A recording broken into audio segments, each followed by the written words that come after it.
guys, Paul Schreiber, JoBlo.com. We are here at Comic-Con on the Comic-Con floor at the Hasbro booth, and we are about to take a look at the Bumblebee toy line that's coming up to coincide with the movie. So we're going to talk to some of the guys that have created, worked on these toys, and put them out there, and get some insight in what you can expect to see on store shelves. Let's go. So guys, can you tell me basically who you are, what your guys' involvement is with the Hasbro Transformers line? Yeah, I'm Ben Montano. I'm marketing manager over the Transformers line, and I work largely on toys, but also all the content creation, movies, cartoons. Awesome.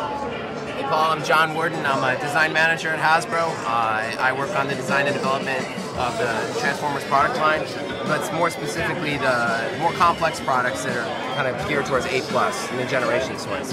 Okay. So when you guys are like putting together these toys, what is the process in terms of like which toys you're going to make, how you're going to develop them? Like, how does it all begin, basically?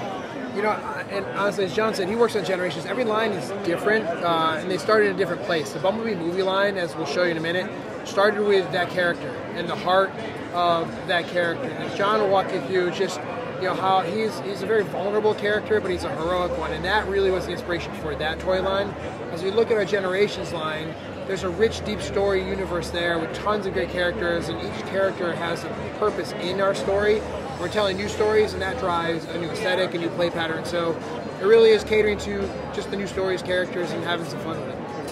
I think going back to the beginning of Transformers all the way back in 1984, Hasbro and Takara Tomy, our partner in Japan, have been working together to create great toys that can convert from a robot to a vehicle. And you know, we have a huge opportunity with Bumblebee the movie to really bring this to life in an amazing way. Bumblebee really, he's for a lot of fans from the 2007 film, he has a lot of the cool character and the aspirational qualities. You know, he speaks to the radio. But I think for fans of G1, going back to 1984, he's been reimagined as a Beetle, Volkswagen Beetle. I think this brings a certain level of softness to him. I think, but one of the coolest things about working on a brand like Transformers is it's a puzzle, and I think everybody enjoys puzzles. It doesn't matter if you're a boy or a girl or a grown man or a woman. It's an exciting thing to do, and it's fun to be able to use your hands and have that satisfaction of making a big robot out of it.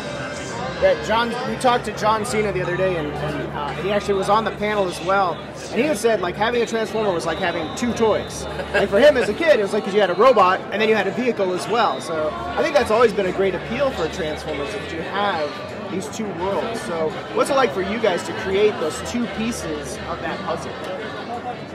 Yeah, no, I think it's exciting because John Cena is exactly right. The Transformers are cool because they're just as much of a character as a vehicle as they are as a robot. And one of the exciting things about doing Bumblebee, and you look at Power Charge Bumblebee here behind us, you're actually able to play with him, and there's lights and sounds as a robot mode, but when you convert him to a vehicle, those lights and sounds actually change into the vehicle sounds. And I think you'll see Bumblebee come to life in the new Paramount movie in a really interesting way. He's going to act both in a robot mode but also a vehicle mode, and I think that that's just part of who he is. They really are two characters in one. But in some ways, one character in two. So walk me through what you guys have in store that we're going to start seeing hit the store shelves, and what their function is. What's the cool factor that we have going on here with these things? Power Charge Bumblebee, obviously, as you saw earlier, is one of our most exciting products that we have on shelf. It's going to be available this fall. But one of my personal favorites is the Studio Series Bumblebee Helmet from Bumblebee the movie. Not only is it like a screen actor, you can see his back right here. Okay. But one of the cool things about that is actually you can pair it with your phone and through Bluetooth, and you can stream music through it. Like in meetings at work, sometimes we'll be transforming Transformers to test them, and we'll hook up streaming radio to our helmet, so we have like a soundtrack. We saw John wearing this around. Also, yeah. It was pretty amazing. He was walking around San Diego with it on yesterday, so which is fun. I think the line on top here is called Energon Igniters, which is just a cool, awesome name that kids will think is awesome.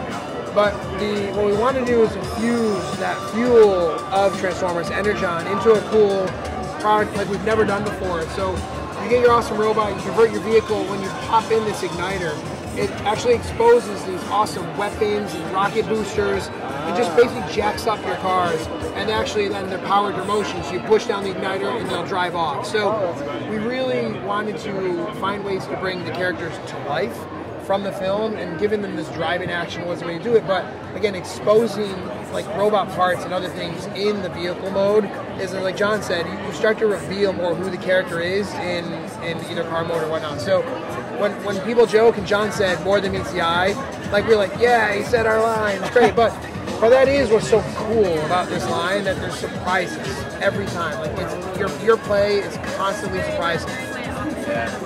And then for our older fans, we actually have a line called Studio Series, which is a more complicated line. It has more steps of conversion. It's for a more challenging experience. You know, so we're finding that like 8, 9, 10-year-old kids are actually getting into this. We have characters like Bumblebee turns into a licensed VW, but also new characters like Dropkick, who change into an assault helicopter, also licensed. So it's really exciting. We kind of have something for everybody with the new Bumblebee, the movie line. It's really exciting. What are these guys down here? Because this is giving me 80s flashbacks, because I'm an old school Transformers guy. I was playing with these when they first came out, so this packaging is kind of giving me some flashbacks here. What's going on down here? Yeah, so we all had flashbacks in a good way to the 80s when we worked on this film, as it said in '87, and you saw in the first trailer, popping in the tape, Bumblebee is very particular about the music he likes.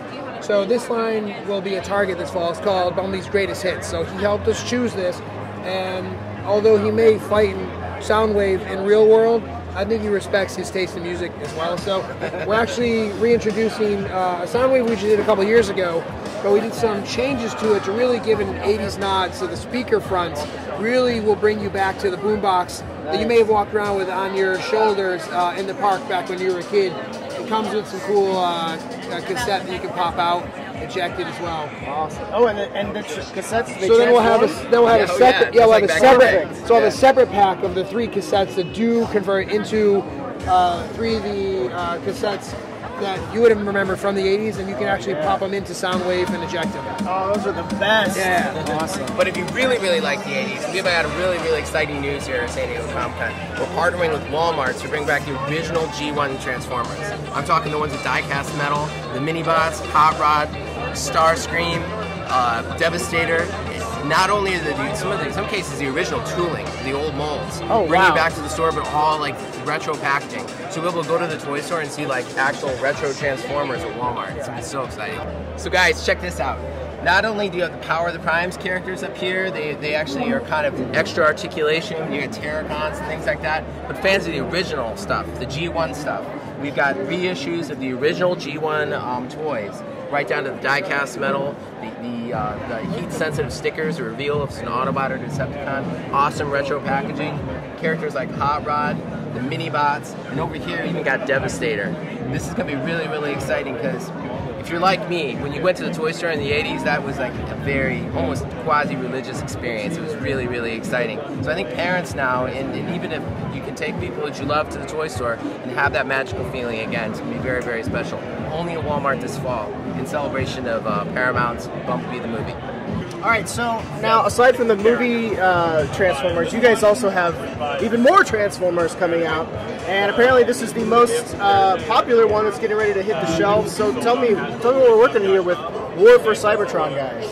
So here at San Diego Comic-Con, we're so excited to be able to introduce the first chapter of the newest trilogy for Transformers Generation, War for Cybertron trilogy. The first chapter is called Siege. So fans of the original G1 series might remember that 1984 pilot where they're fighting on like the last bits of Energon on their home planet of Cybertron. You know, spoiler alert, it doesn't go well for the Autobots.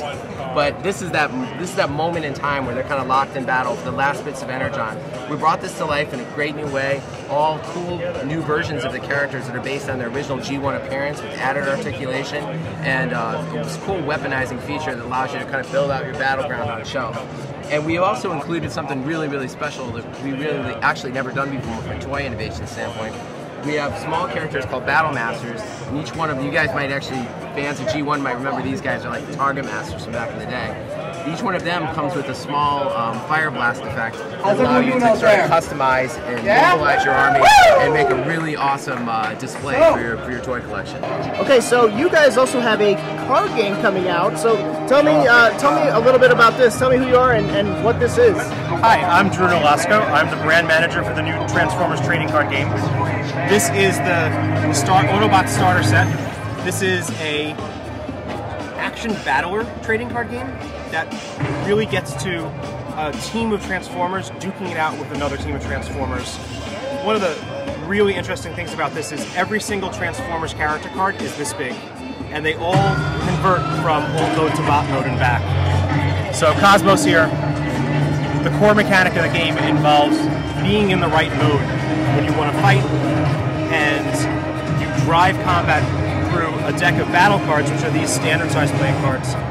We're pulling from the Generations line, so we have the opportunity to pull in characters from all across the Transformers IP, which is really exciting because like, this starter set has Optimus Prime, Bumblebee, Ironhide, Red Alert, well-known characters, but because we're a trading card game and Generations, we can pull in characters that are really fan favorites, characters that may not have seen an action figure recently, and we can get those into collectors' hands.